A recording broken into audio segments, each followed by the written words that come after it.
Hey everyone, welcome back.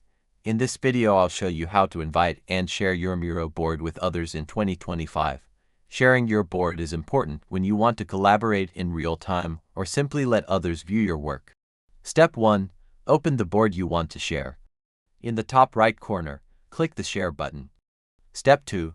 You'll see options to invite people by email or copy a link. If you use email, type the addresses of the people you want to invite. Step 3. Set their access level. You can allow them to view, comment, or edit the board. Step 4. If you choose link sharing, copy the link and send it through mail, chat, or any other platform. Step 5. For extra control, use the settings to restrict access, require sign-in, or allow guest access. Step 6. Once invited, your team can join and collaborate with you instantly. And that's it.